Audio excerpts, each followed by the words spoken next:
Good day to you, sire. Good day to you. I'm gonna start this off just with a preface, just to let out into the air, to poke holes in the microwavable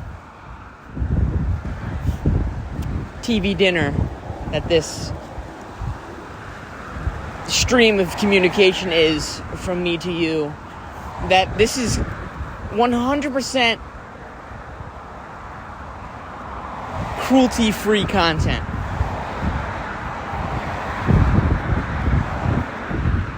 This is 100% content-free content. There is nothing in this.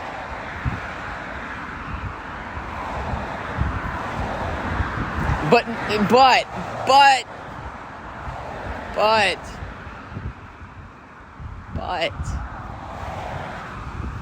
that's neither here nor there, nor is that relevant or important or significant.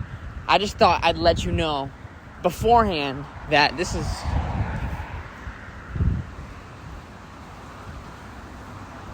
is merely a sort of verbal sauntering. And if you're here for that, hey,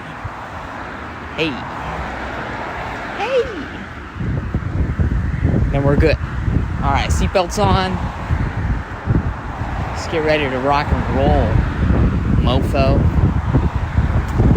Although this is a content-free podcast here, there were still things that I wanted to mention.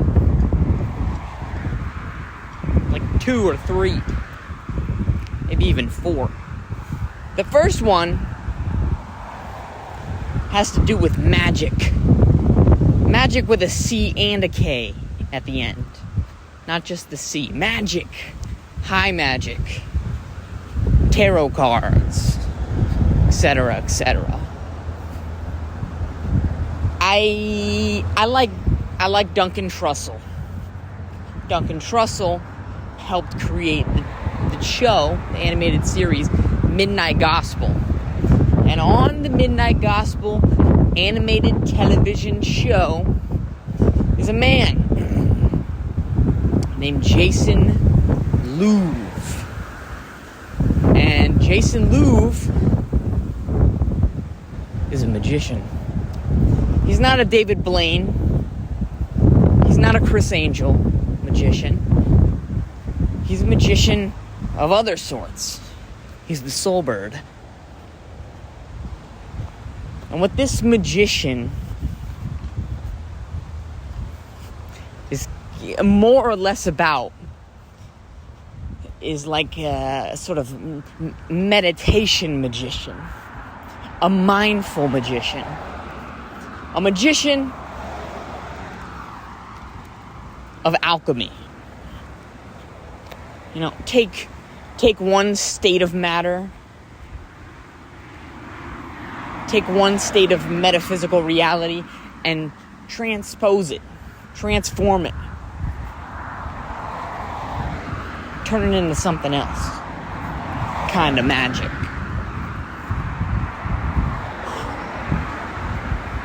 And so I've been listening to Jason Louv.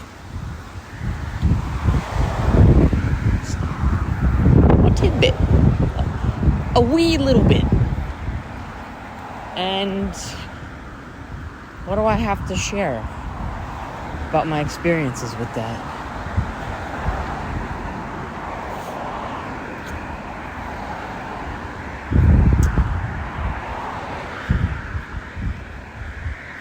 I guess I wanted to say, first and foremost, is that religion, meditation, philosophy, magic with a CK, all of these things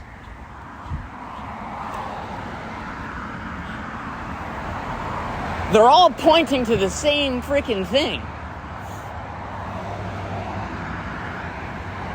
How do you transcend suffering? how can you get your life to feel a certain way?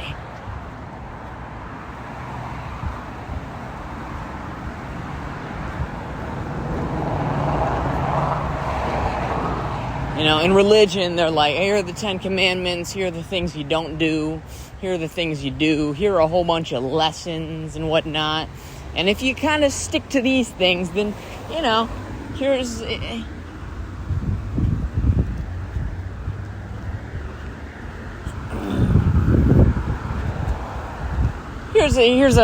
description and an explanation that goes along with the good life. You know, the hero's journey. This is how the hero lives. This is what the hero does. This is what the hero feels like. This is what the hero goes up against and has to come out the other side of. You know, some ethical or moral dilemma. Here's how they're challenged. Here's how they receive that and how they send it back out. Here's how it's filtered through them. You know, that's through the tube of religion.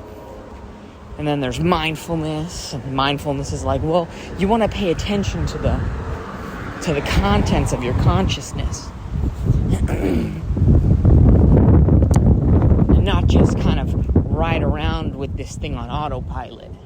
You know, you want to recognize the spaces where you can consolidate and condense these various thoughts and redirect, you know, as necessary to keep this thing moving, you know, to be able to readjust the sails as to head in some direction,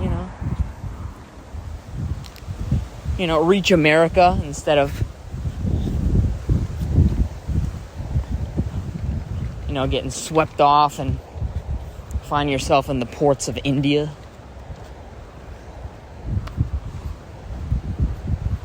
But we found the spices there. True. You're right. Freaking right, man. What would my life be without paprika and turmeric? Garlic powder? I don't know. Okay. You know, so religion, meditation, and magic. Magic is the one that's interesting to me at this current convergence of space and time.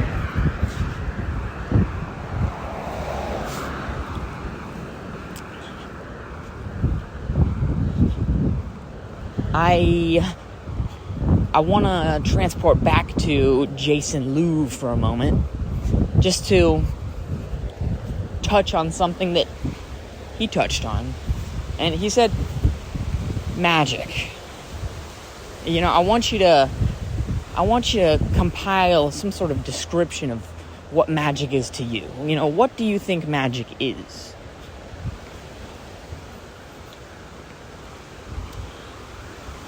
And I don't know if this was him or if this was me or whatnot, but, you know, magic. They're like, magic is the ability to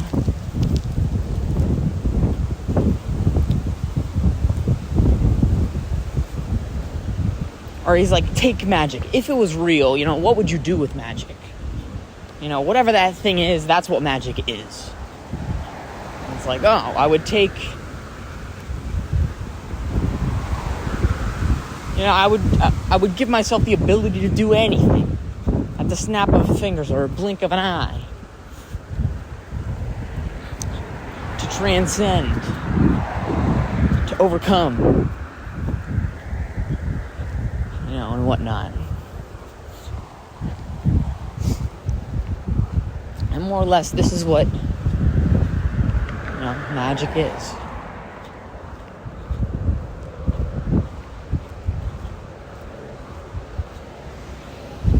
He goes into tarot cards. And he says, I don't want this to be hippy-dippy, or I don't want you to have to believe in anything or have to put faith into anything for you to, use magic as a tool in your life.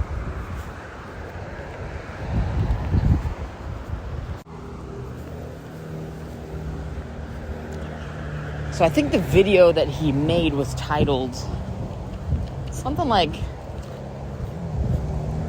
Magic for Sane Adults.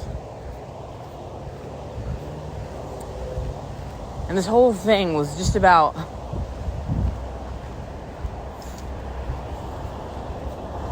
focusing and refining, and less is more, and can you channel this or that? What about intuitive thought?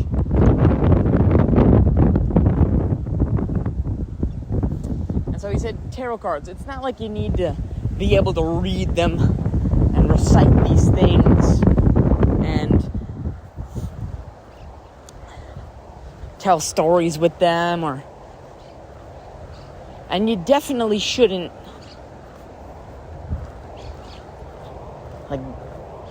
look at a tarot card and then go on the internet and look at the Wikipedia description of what this card represents, the symbolism behind it and all this. He says these are like archetypal, human, just guttural, instinctual depictions. If you take a look at a tarot card and you just sit with it, you sit with the tarot card, you hone in on it, you focus on it, you simply, you meditate more or less. What is meditation?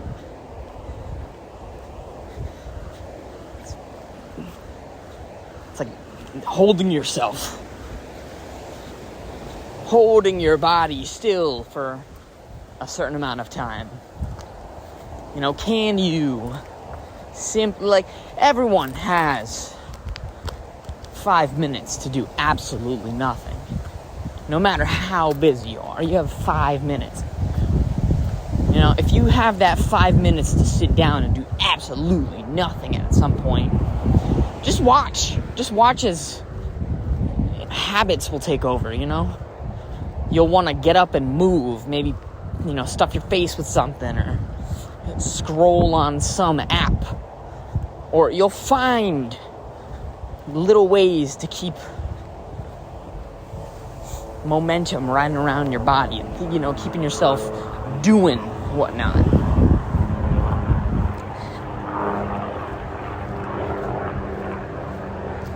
He says if you just sit, you say to yourself, I'm gonna sit and I'm gonna meditate. I'm gonna sit. You don't even have to use that word, meditate. I'm gonna sit and do nothing for a while. How about 5 minutes of just doing nothing? Of being still. Consciously just still. And all I have in my mind, in front of me is, I'm just looking at these cards. Looking at these archetypal characters. What'll happen, I don't actually have a set of tarot cards yet, I might add. I don't have a set of tarot cards to look at. And I'm okay with that.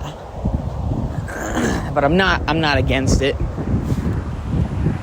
He says something interesting will happen is you will familiarize yourself with these sorts of depictions, these archetypes of character, and it'll open itself within your own universe and realm of thought in a way that you wouldn't be able to really describe. You'll be able to look out at the world, out at various others, and you'll have more of an emotional intelligence as to what kind of energies are being passed around. It's like having the ability to count cards while playing blackjack. Oh, damn, okay, well, if they already used a 10 over there, and the 10 of hearts here, and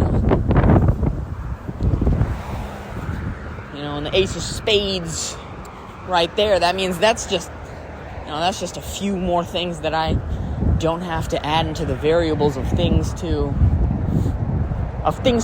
come up in the future. So I have a more narrow cone of expectation as to how these things might play out. And he goes further in and mentions, if various adjectives and words in the human English dialect, such as anger or frustration or agitation or anxiety or apprehensiveness, if these are all sorts of ways of feeling or behaving or sensing, or if they're just various energies that ride around inside of people as they go about their day,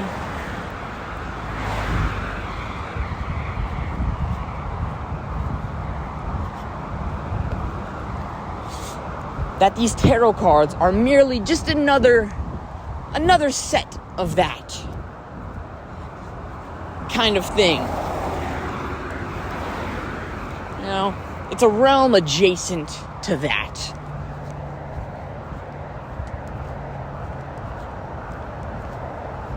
So you walk around the world, you see the fool, you see the hanged man, you see the hermit, the empress, or whatever. And now, if you've simply just sat with the cards long enough and really just let those images, kind of just mess around with your imagination and your memories and experiences, that you will sort of develop your own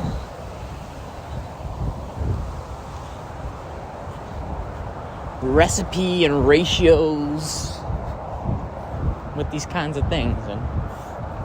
And anywho, I didn't have tarot cards, but I found this immensely interesting, and so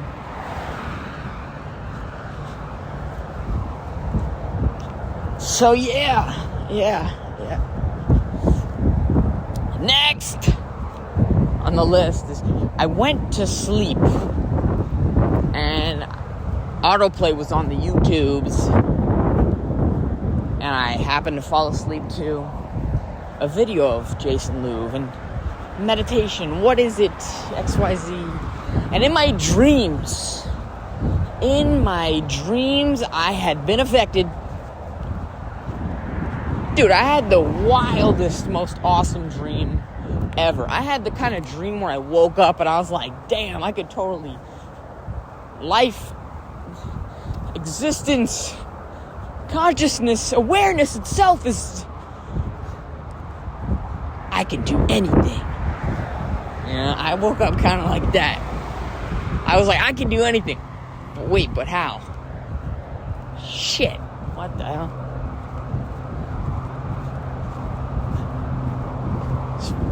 It's funny. It was awesome. So what was your dream? I had a dream. And in my dream, I hit some lows, I hit some highs, and then my eyes opened wide. That's to say that I had some sort of realization mid-dream about how your state of awareness and consciousness will affect, the various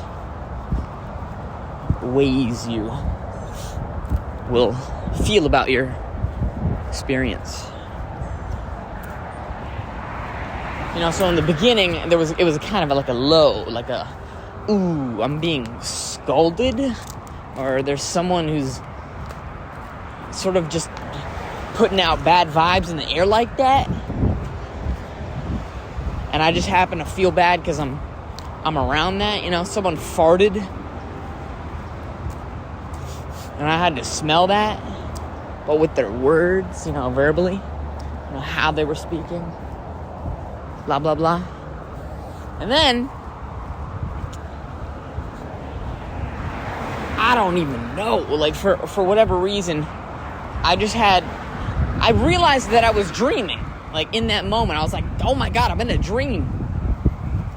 I'm in a dream. What the hell? I'm aware of something happening. I'm aware of something happening. There's something happening here.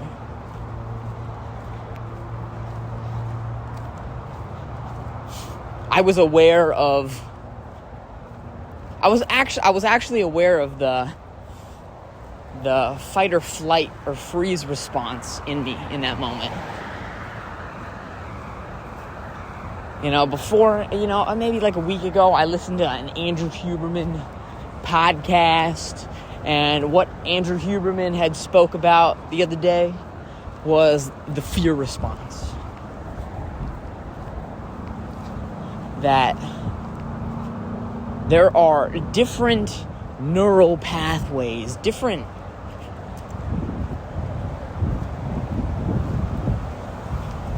sectors of the brain, different systems, different operating systems within the biological vessel that differ between prey and predator behavior. When you're in a prey behavior, your fear responses will go off. You're attempting to get away from, flee, hide, move away from, and this and that. And so this sort of thing has just been simmering around in my brainosphere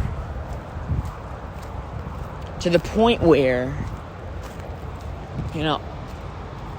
there will be like a little notation, a little bing that'll go off, whether I'm in real life, waking consciousness, or evidently, in the dreamscape, dreaming away.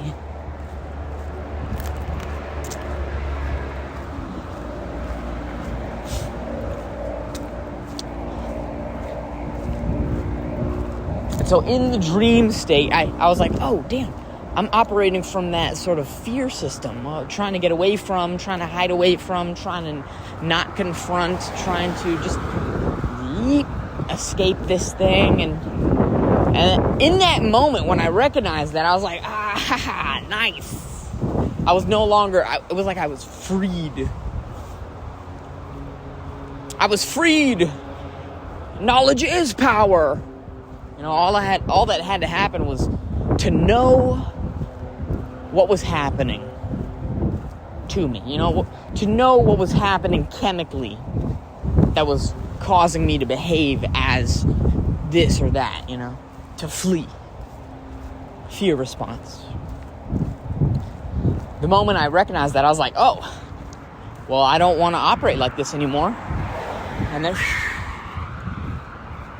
that means that instead of escaping, instead of hiding, instead of, putting this thing off and just continuously putting things in the queue before the final, before the thing that I want least to happen, putting things before that. So evidently I'd never have to reach that point of encountering the freaking thing. Instead, everything got cleared. And I cleared the queue by clicking on the thing that I wanted. And so I clicked on the freaking thing. And it was, oh God, it's amazing. In real life, what happens is you'll hit like an exclamation point, and what the exclamation point will be is like laughter or joy or just like, sort of happiness, whatever. But in dreamland, it's exclamation point plus, like it's ethereal,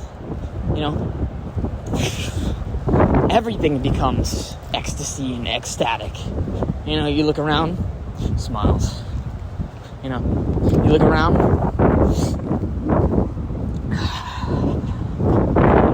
the background, the supporting characters, the extras, you know, they all sort of share the various sentiments with you. It's all one. Blase, blase, blase.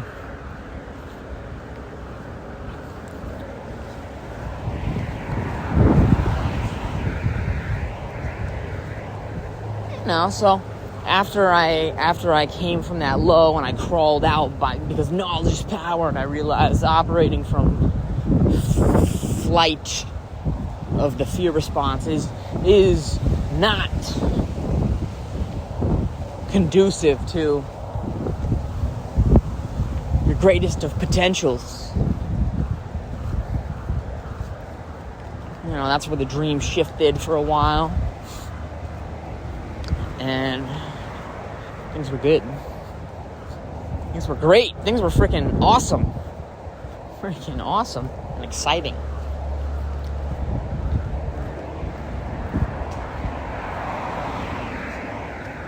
And then I suppose I went through that sort of pattern.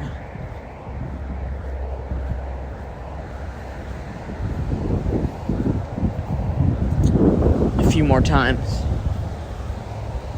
In that dream sequence.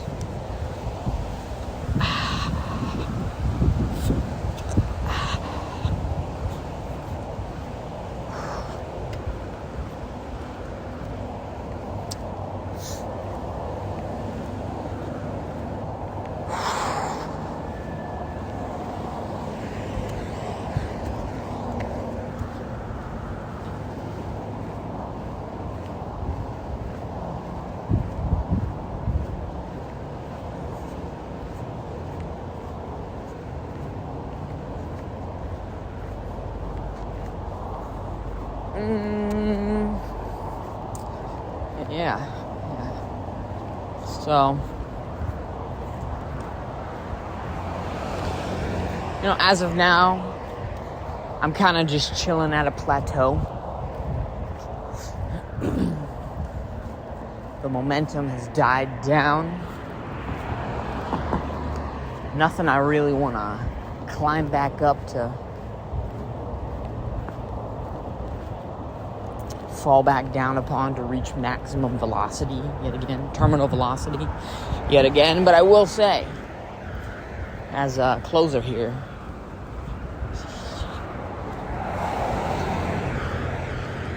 I took a break from the pre-workout, from the beta-alanine, from caffeine for a few days. And today, I loaded it up again. A little 3-scooper. A little serving and a half. God damn, this stuff was ripping. This stuff was freaking ripping. Scottie Pippen. And you know, I thought I'd just let you know how much I freaking enjoyed that. Like, there's no doubt. I thought this the very first time I ever tried pre-workout too. I was like, holy hell, this shit is is low-key actually a drug. It feels like okay. I'll preface this with, I've never done cocaine, methamphetamine, hard drugs or pills like that before. But the first time I ever took pre-workout, I was like freaking wired. You know, I had predator gorilla eyes. I was breathing, you know, in the astral realm. There was steam coming out of my mouth. You know?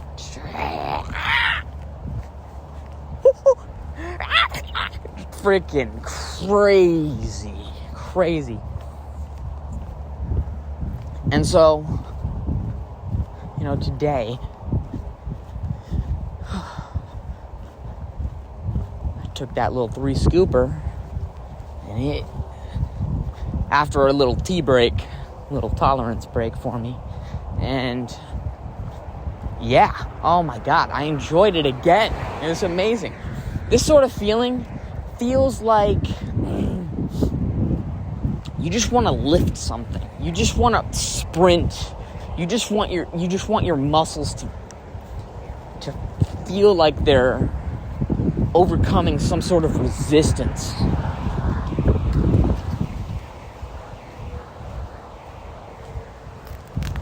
And it's rather enjoyable.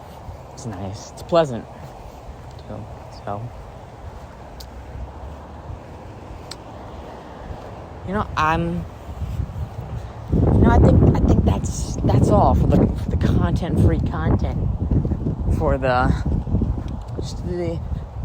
irrelevant, eloquent sentences.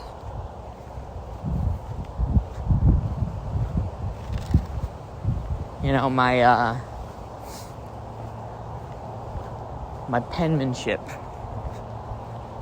This is a boundary. I'll show you the end of it.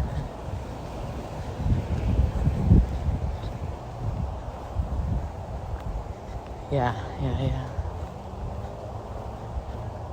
So I didn't really have much of anything crazy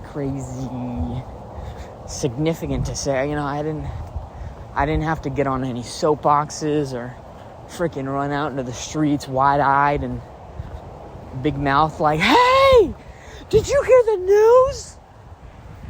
Hey, listen." But,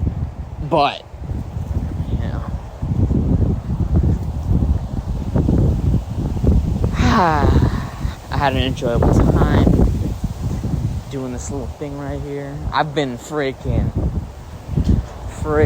loving life, baby.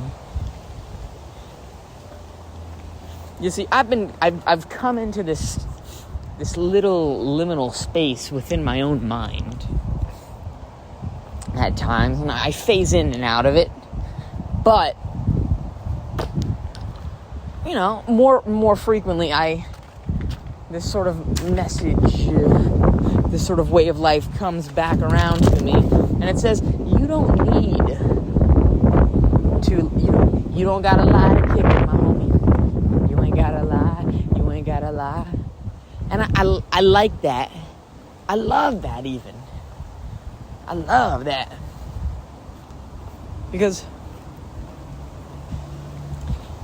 it's like reassurance to me that it's like I don't need to walk around and pretend that I'm feeling more positive than I am, or walk around and pretend that I'm feeling more stressed about something than I am, just to make it seem like I care more or whatever.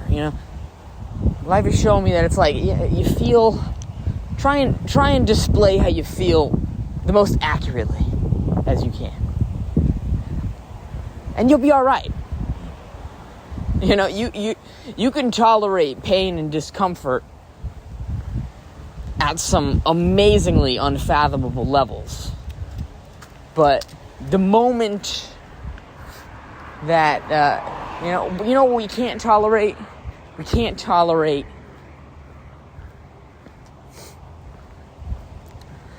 a false reality.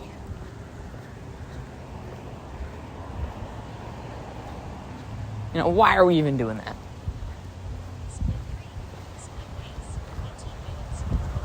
So it's like I'll walk around feeling, just exactly it is, the thing that I'm feeling in that moment, and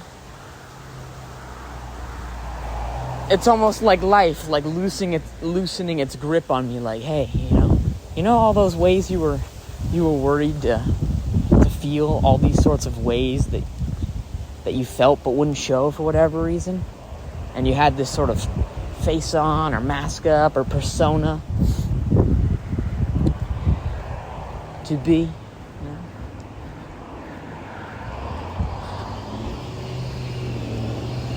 Well, isn't it kind of nice? Isn't it kind of peaceful and tranquil to just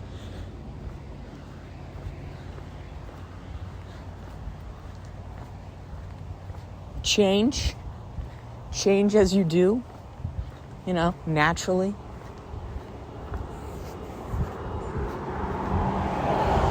And so I was like, yeah, it is kind of nice doing that. I don't know what I was so afraid of.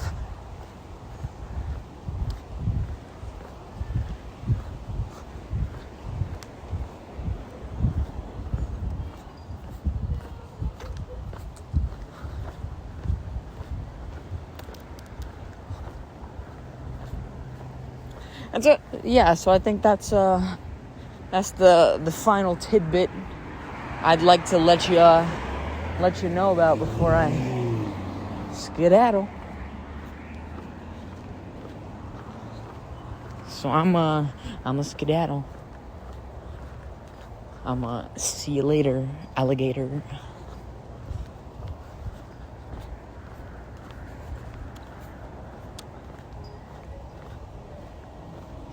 Deuces.